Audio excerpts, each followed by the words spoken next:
Brianna here. And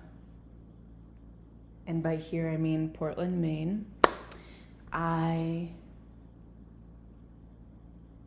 have been thinking about wealth and success and what that means to me.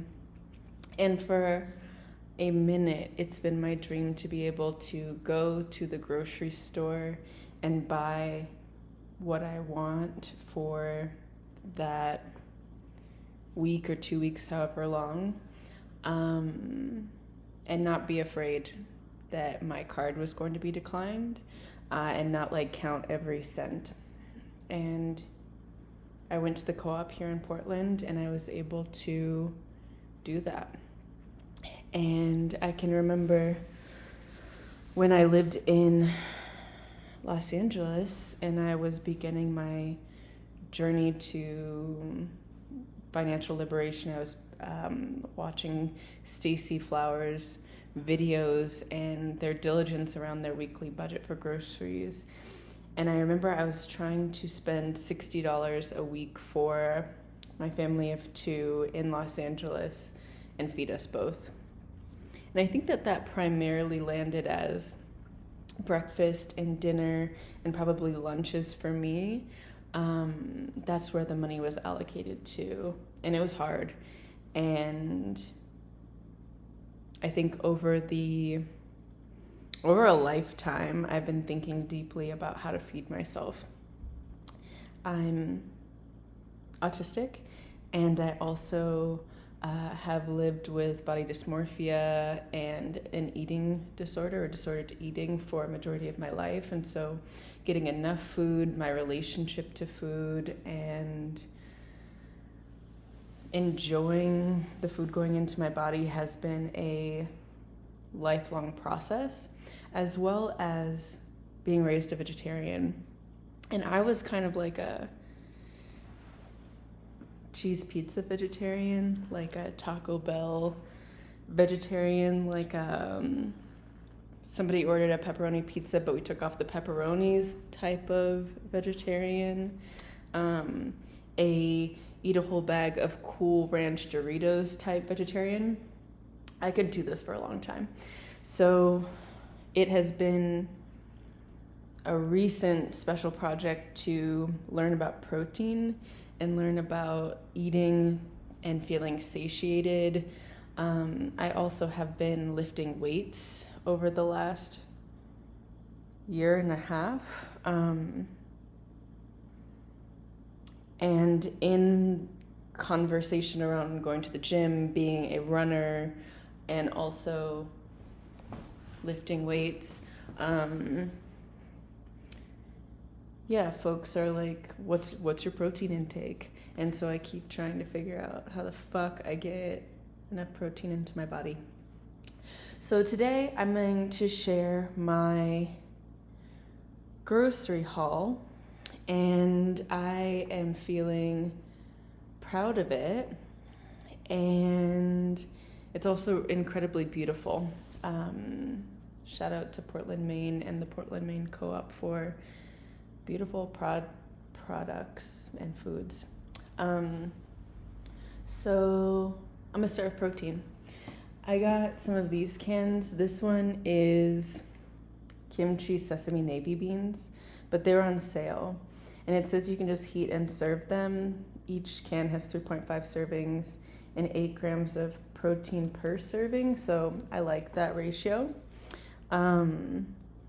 And I've tried these before, but I don't really remember, which maybe isn't the best sign, but I'm down to try it again, and I can't remember which ones I tried, but I got a couple different varieties of these beans.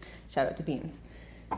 I also, sometimes I get bored of eating hummus, and hummus was literally how I survived in Paris. Like, hummus and baguette was like breakfast, lunch, and dinner. We've come so far, but I got tahini actually.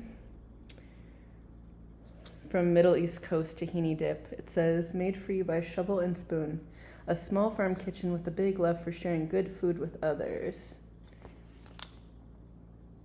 Also from Maine. Tahini dip instead of a hummus. I got some eggs. from Sparrow Farms. I got a little sixer because sometimes eggs can be a little iffy for me. I can either love them or freak out and not be able to eat them at all. And I used to really fuck with cheese as a vehicle for how I could ingest eggs, but now I can't digest cheese. I also can't eat gluten. Let me tell you, aging is a hell of a drug, and I'm so grateful that I'm sensitive enough in my body to feel when something should no longer be a part of my diet. However, I miss cheese and I miss bread, and shit ain't the same. So more protein sources. I got some tofus. I like extra firm. I guess I also like other versions, but if I make tofu at home, I usually use this like oven hack where you like cut everything up and you put like a sheet with some oil and it fries it pretty, or like roast fry. I don't know what the right word is, but it does it pretty well. So I like to do at home. What else do I have that's protein? A hell of a lot of beans, the tahini, the eggs, the tofu. Oh, and when I go to the grocery store, I like to get something that's like really easy for dinner that night. So I got their lentil soup. I don't know why. Lentil soup. I love lentil soup. My chosens and I have a lentil soup recipe. Ezra and I learned the recipe from the Albuquerque Public Library. We like rented cookbooks. If you ever want to do a cute thing as family, getting cookbooks from the library is a 10 out of 10. But we like checked out a series of cookbooks over a season, and one of the recipes that has persisted is a lentil soup recipe. This one is a little different, but I would say that it rivals the home. It was really excellent tonight with my GF bread. I'm gonna show you the GF bread. Little GF bread action. This is from Simple Needs. This is a sourdough. Trying to see where it's from.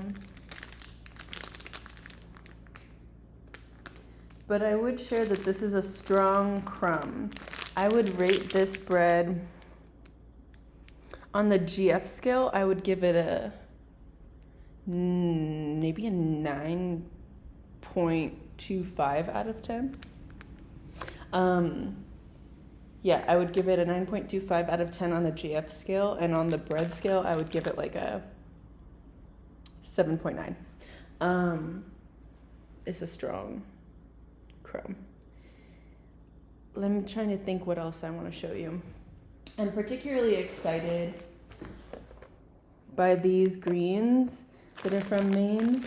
This one, they're both from Ironwood Farms, and this is a chicory mix. And this is an arugula bag.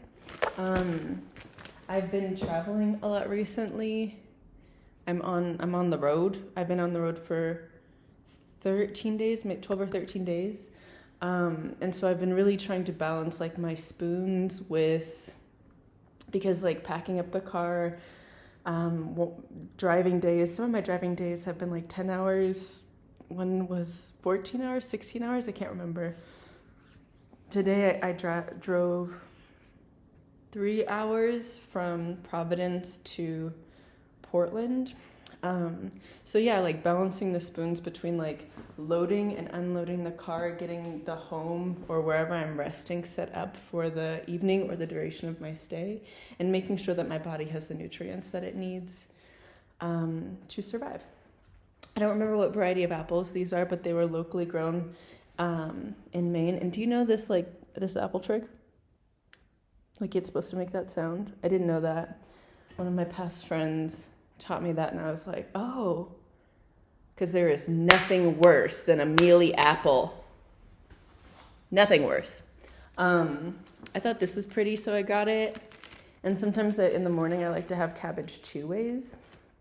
So I would like make this cabbage, and then also sometimes I get pickled cabbage, but in this circumstance I got cured vegetables. I thought they were cute. Gracie's Garden.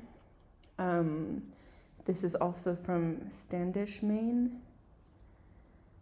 Yeah, try to get some like probiotics in the body.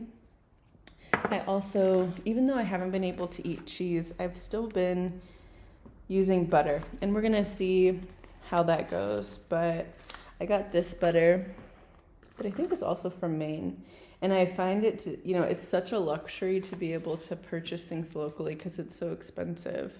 And I've just really enjoyed getting to like read the boxes and like the little stories from these items. This is Kate's butter, also from Maine. It says Arundel, Maine. Cute.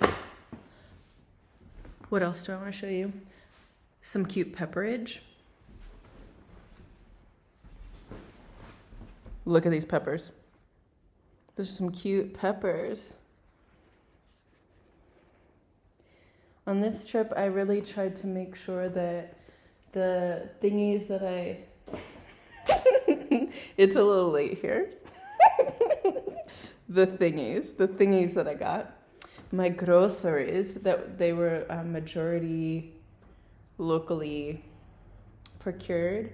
There's some other stuff here that's less exciting, like a GF cracker and some oat milk, bubble waters. I love grapefruit flavor, or like lime. My favorite is probably the Nixie strawberry hibiscus, I think is my favorite. I think they also have like a watermelon lime flavor. Nixie is my number one.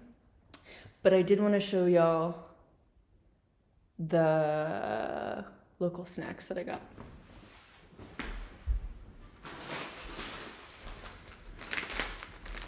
So I got Fox Family potato chips.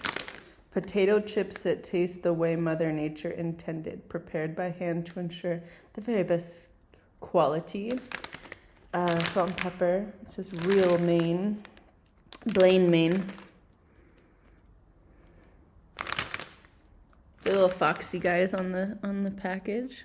VQ. And then I don't think I shared that grocery stores are kind of my happy place. So maybe that's the end of the statement. And then I got these Little Lads herbal popcorn. Technically herbal corn popcorn. Caution, may contain unpopped popcorn kernels. I'm so terrified of that. My parent broke a crown or something on a kernel. Be so delicate and ginger. I love my tea. But it has nutritional yeast and herbs and spices and stuff in it. And it's from Corinth, Maine.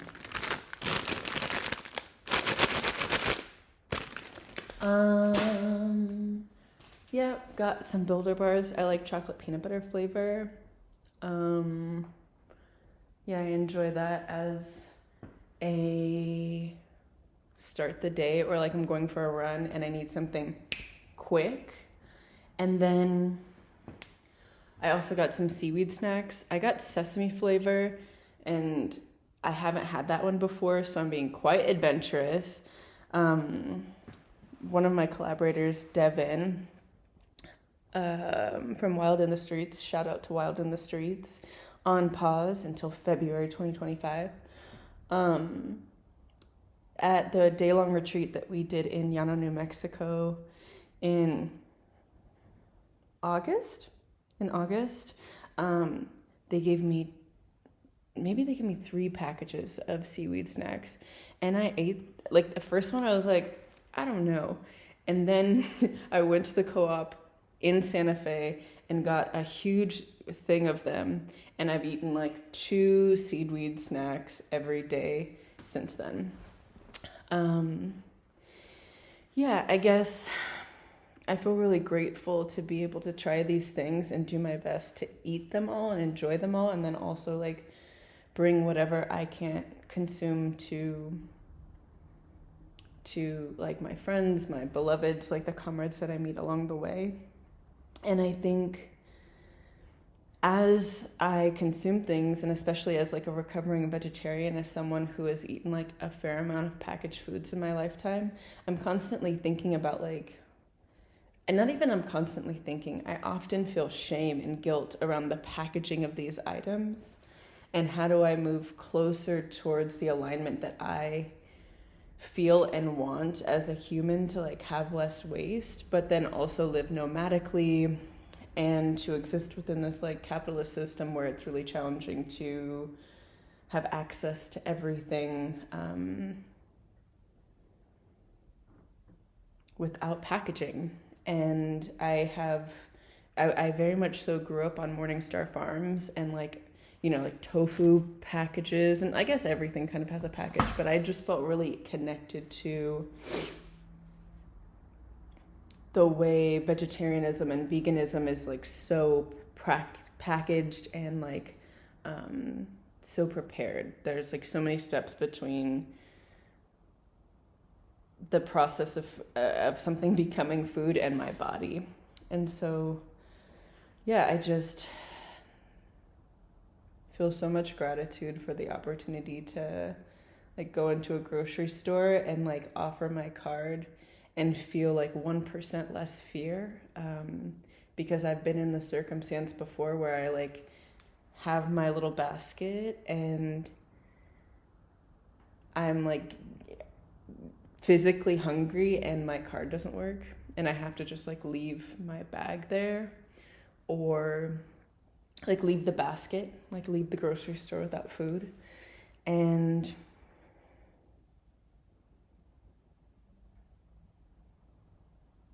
this is just so much provision and it's lovely, like things I'm excited to taste. And I don't take that like beautiful, unfortunately in this society, privilege for granted. And yeah, looking forward to being in community where we can continue to make sure that folks have food and access to food. And I have so much deep respect for the farmers in my life who teach me what abundance really means. So thank you for looking at some pretty food with me. And yeah, I'm gonna go out with these like they're all different colors of potato, and I fucking love potato, and that also looks anatomical. Let me see if I can take a picture.